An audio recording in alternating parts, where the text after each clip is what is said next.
Okay, Eric, try really hard again to imagine that we're total idiots and we're dumb. But some of us are smarter than others. Yeah. He's the dumbest. Imagine we're all him. I'm the youngest. Why are you just accepting this? Because it's one of those things where if you want to improve, you have to accept your flaw. You want to know the truth? You want to know the truth? Because he could physically kill us right now. No, that's not what it is. Honestly the truth. No, Yeah, that's a great way to think of He's a it. jujitsu star. Because if I wish star was how you would describe it. you're secure enough to let them call you stupid, that means you're strong as fuck, you got a big dick, or you're funny. No. All three. All three. I wish. He's actually I'm trying to be smart. I'm trying to read more books. The people who get ripped on the most are the coolest people. but he's actually the most lethal person Can here. end our lives whenever he wants He can to. kill us. Oh wow. He's a pro You fighter. have a gun on you. And his dick is huge. Yeah. I wish that was true. Like out of all of it, I wish But that. this will actually benefit you and your company because you are a personal That's trainer. why I'm shutting up and I'm listening. Okay. Now, there's something very primitively powerful about the fact knowing that a guy can just beat the shit out of it when they It's come the across. end all. Like that's the end of the discussion. When the Like, apocalypse happens, Exactly. I want you by my side. If you saw how we train, you'd be like, that guy's not that bad.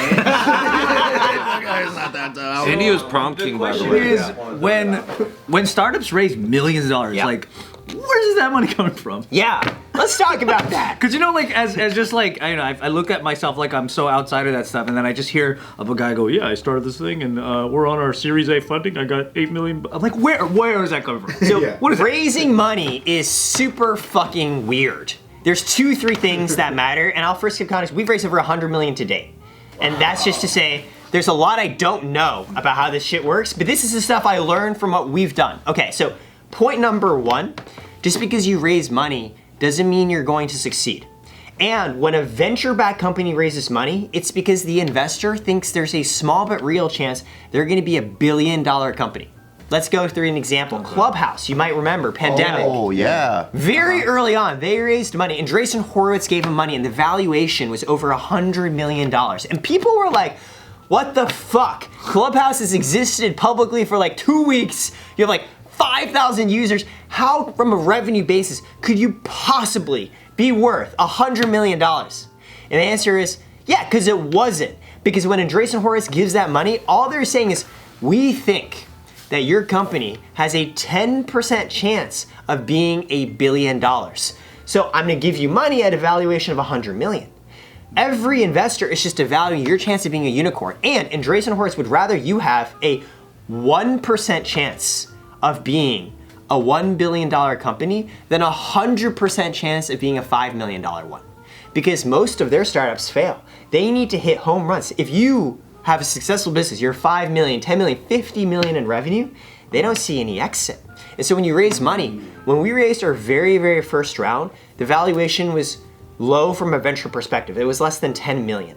That means from a VC perspective, they think we have like, I don't know, like less than like a 0.1% chance of like being $1 billion company. And then as time goes on, every time you raise money, you're telling a story of here's why I think we could be $1 billion company. And the way you tell that story is, last time we raised money, it was to answer this question. And if we now successfully proved that out to you, here's 3 more questions we need to answer on the way to where we're $1 billion business. Give me money so I can prove the second question in that series.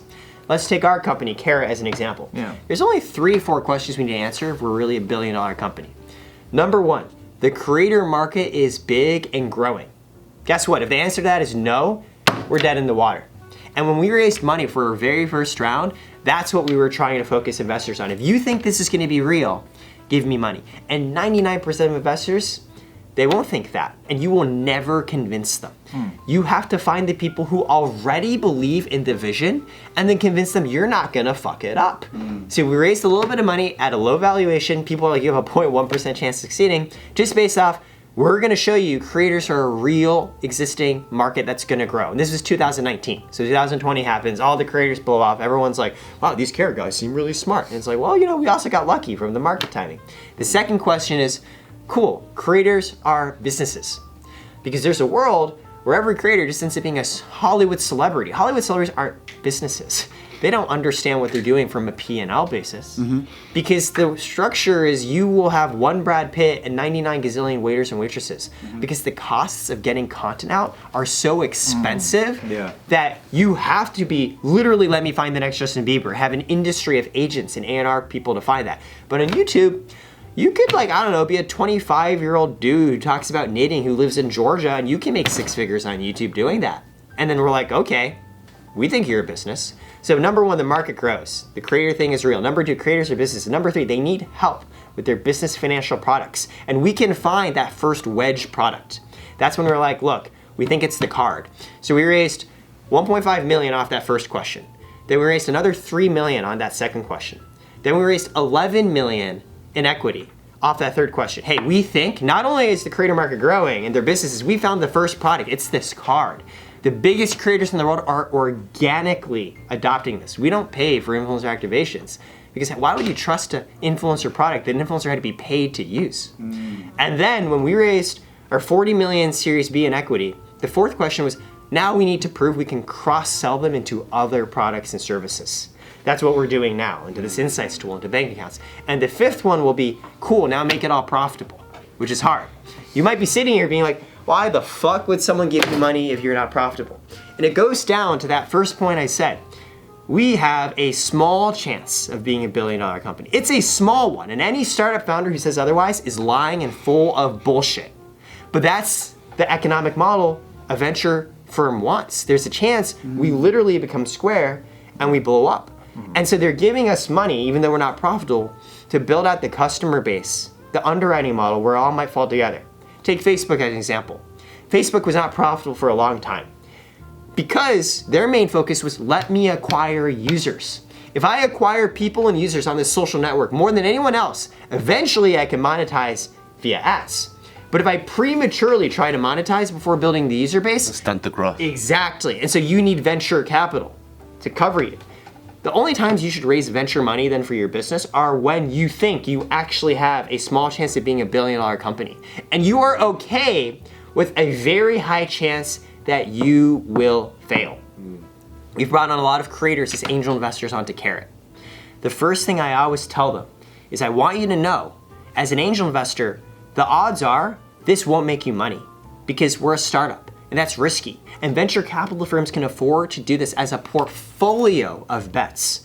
So you should only do this if you're okay losing it because you actually believe in the product and put in a small amount. I don't want you to put in more because I don't need the capital from a creator. I just want the relationship. I'll give you everything and I'll be okay with I'd this. be like, no, don't do it. This is where we come back in a few years and he talks about what happened after Terra Luna. I'm like, absolutely. I threw 10 mil in Carrot. Oh, do that. He's not even pitching. He's like, you got it. You got it. We're all in. Do business.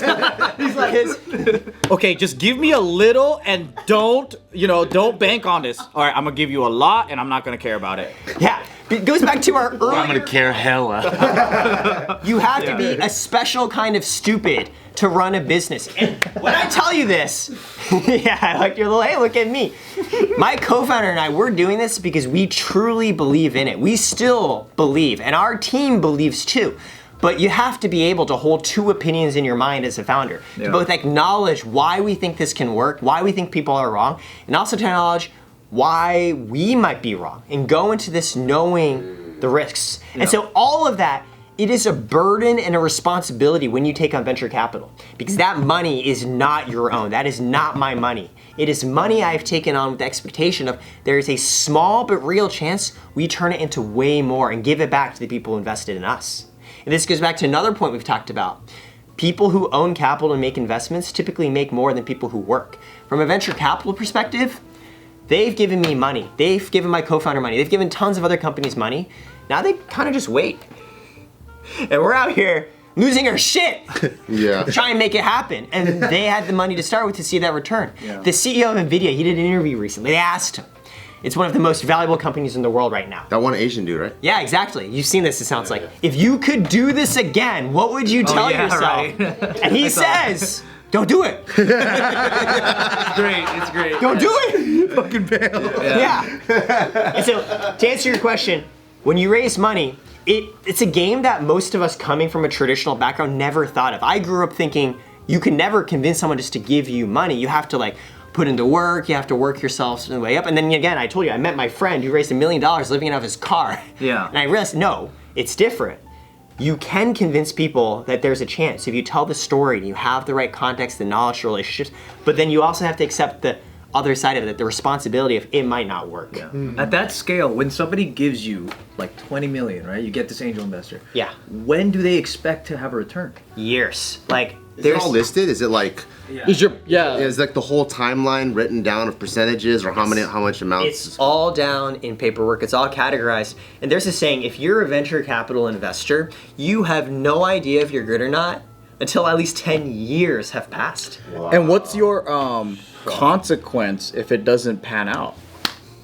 From a liability perspective. You'll never walk again. Is it like that? That's when you sick him on me. Do you have personal guarantees? Do you have, like, unless you there are cases where like you can take out loans with personal guarantee, but typically as a founder there are not personal guarantees on you. Usually if it's equity money, you just lose the money. And so the main risk is reputational. Oh, because if you want to continue this, they're like, that guy fucked up that whole thing. And sometimes lawsuits. Sometimes lawsuits if you did something wrong, like Theranos or whatever. But there's like this weird dynamic. People ask why is every startup founder based in Silicon Valley, San Francisco? What's so special about these motherfucker hoodie wearing nerds, right? Whatever. And it's because exactly the Patagonians. There's a culture there in the valley where if you fail and you've lost money, they'll give money to you again. Like the WeWork guy. Like the WeWork guy. That's insane. Andreessen Horowitz put in like a $50, $100 million, something crazy into the WeWork guy after WeWork didn't work out. Or here's another example. Justin Kwan is the co-founder of Twitch. He's done multiple companies after that did not work. He did a company called Atrium. It was meant to help automate legal services. He raised over $50 million for that, and it didn't work and he shut it down. And in the Valley, that's not viewed as, you motherfucker.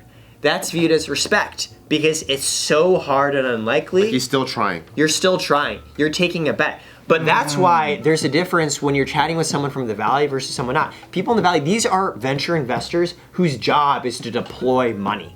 They expect losses.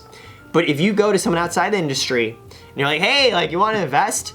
We try not to take on folks outside the Valley because, hey, if this doesn't work out, you might have expected, oh, there's a 99% chance we're going to succeed.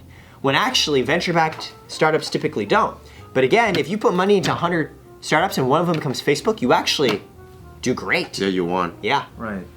My question now is, obviously, now that you guys have heard this, you can tell he's probably really good at pitches. What is your ratio of people that are like, no thanks? Majority are no thanks. When...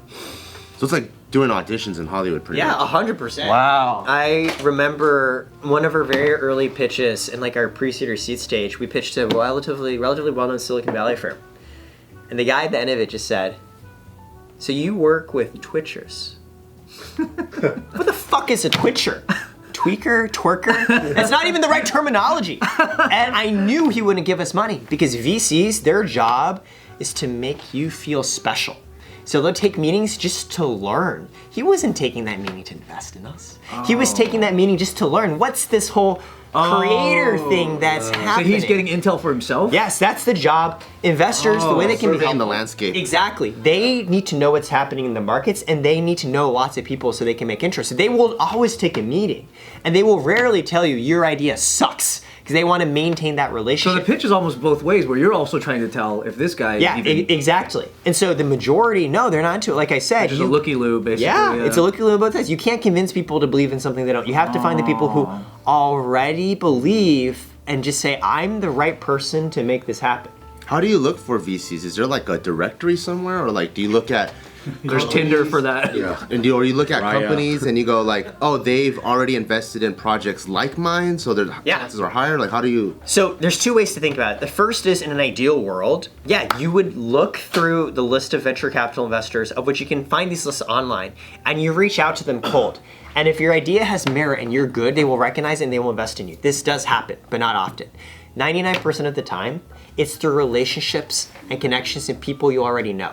And a lot of people see that as privileged and biased? To which I would say, yes. And unfortunately, that's how the world works. Network. Two people come in, they're exactly the same. One of them you've known, the other you don't.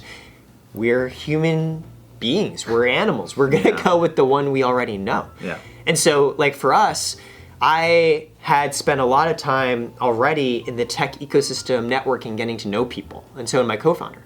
But I want to reiterate, it's not like I came in knowing everybody. You had to work to build those connections. Yeah. We got into Y Combinator, which is a top startup incubator that like Dropbox, Airbnb, Stripe have gone through. The way that happened is a great example of how you balance privilege versus making the most out of it. I went to a meetup, and the meetup was for Harvard alumni interested in YC. Privilege right there. I'm grateful I got into Harvard, except there are a lot of people there who weren't from Harvard because they hustled and they just went there anyways. When we got there, I saw one of the partners was from Harvard as well. I wanted to pitch him. I knew there was like over 100 people in that auditorium. So when the Q&A time came, I just made sure to be that super obnoxious guy sitting at the front, raising my hand to try and get every question. And every time I asked a question, I'd stand up, say, "Hi, my name's Eric Way." It's obnoxious and cringe as fuck. But guess what? You made a marketing. Yes. When you don't have reputation to go off of, you have to be cringe. When you sit down, you're like, that guy's cringe. Well, maybe they had to because they didn't have anything. Because he remembered me. Now, maybe he might have been turned off. That's a risk I had to take. So immediately after, I go up and I talk with him. As soon as it ends, I just run up to him. Obviously, he remembers me. That loud It is I, motherfucker. Eric Way. It is a pleasure. You remember me? From earlier. F5. We talked for maybe like only 5-10 minutes, but he remembers me immediately after. Yeah. I go send him an email.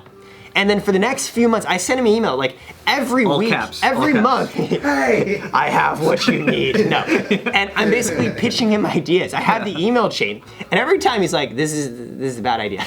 And then one day, I pitch the idea that eventually becomes carrot, and his reply is, "You free tomorrow, 3 p.m. to chat? That's tight. Have you applied for Y Combinator yet?" And I reply, I'm like, "Oh, I thought Y Combinator already started. We can't even make it." And he's like, "Take the call." And we got into YC because of him. Wow. And that guy after YC became one of our first angel investors who introduced us to our Series A and Series B leads down the line. And this is a guy, I didn't know this dude. And so like, yeah, there's privilege, there's connections. This is not like a family, this is a guy I just met as obnoxious as fuck that I followed up on. Yeah. And so to your point, yes, there's these VCs out there. You have to think hard. How do I get to them? But that's no different even in the content space. Yep. Everything is about collaboration. Well before I met you, Bart, I already knew who you were. You know, Frugal said it, Christian, he's spoken really highly about you guys. Yeah, he's Frugal. spoken about you, Joe. Yeah, exactly, right? Like I knew Graham was like neighbors with you before. Right? We were at an event with Sam and Colby. Like there's a lot of social proof that always comes instinctually when you get to know somebody, and that is just how the world works. And you have to think about, cool, I accept this. Now what can I do to make use of this? Eric, I just want you to know that my name is Anthony Lee. Stand up. Yeah. Introduce yourself. Leader of the Kinjas. And yeah, dude, my dance crew, the Kinjas, you'll hear of us one day. I already know who Kinjas is. Early, we worked with Merch Labs. Holy shit. Daniel. There it is. Oh shit. Daniel knows my co-founder really well. Fucking privileged. Well, Daniel prints out our t-shirts. I know, I'm aware. That's why I'm saying a lot of it is you spend time in a space and you try and do things right and you get to know people. Yeah. Don't forget Anthony Lee, 6 feet tall. He's a good guy. 5'12". True six. Are all you, when I walked in here, I was like, you motherfuckers are all tall. No. Well, you were sitting down. I wasn't sure. Are you ripping on him? 5'6" is pretty tall, I think, depending where you're at. But you're a professional fighter. You No. beat the shit out of me. Not even professional, dude. It's a disadvantage in his sport. Oh, sorry. I'm sorry. He is I think I'm the professional. shortest guy here. Wait, no, Joe, how tall are you? I think 5'7" or 6.